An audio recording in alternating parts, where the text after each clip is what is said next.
Hi friends, நாங்கள் இப்போ பானிபூரி சாப்பிட போய்கிட்டு இருக்கோம் ஃப்ரெண்ட்ஸ். எங்கள் வீட்டு முனையில் பானிபூரி இருக்குது ஃப்ரெண்ட்ஸ். அங்கே சாப்பிட போய்கிட்டு இருக்கோம். நாங்கள் எப்போ போனாலும் அந்த கடை இருக்காது ஃப்ரெண்ட்ஸ். இன்றைக்கி என்ன நடக்குதுன்னு பார்ப்போம். வாங்க எங்களோட சேர்ந்து நீங்கள் ட்ராவல் பண்ணுங்கள். நம்ம தெரு முனைக்கு வந்துட்டோம் ஃப்ரெண்ட்ஸ். பட் பானிபூரி தான் இருக்குதான்னு தெரியலை. வாங்க போய் பார்ப்போம். என்னமோ லைட் எரிஞ்சுக்கிட்டு இருக்கு. நாங்களும் ஒரு சந்தோஷத்தில் போய்கிட்டு இருக்கோம். வாங்க போய் பார்ப்போம். ஹாய் ஃப்ரெண்ட்ஸ், பானிபூரி கடை இங்கே பாருங்கள் இருக்குது. இன்னைக்கு நம்ம போய் சாப்பிடுவோம். வாங்க ஃப்ரெண்ட்ஸ்.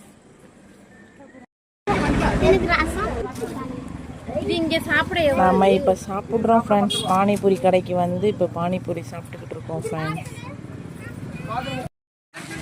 பானிபூரி வாங்கி சாப்பிட்டுட்டு இப்போ வீட்டுக்கு கிளம்பியாச்சு ஃப்ரெண்ட்ஸ். ஓகே ஃப்ரெண்ட்ஸ், இன்னொரு வீடியோவில் பார்ப்போம். சப்ஸ்கிரைப் பண்ணுங்கள், லைக் பண்ணுங்கள், ஷேர் பண்ணுங்கள். Tata friends.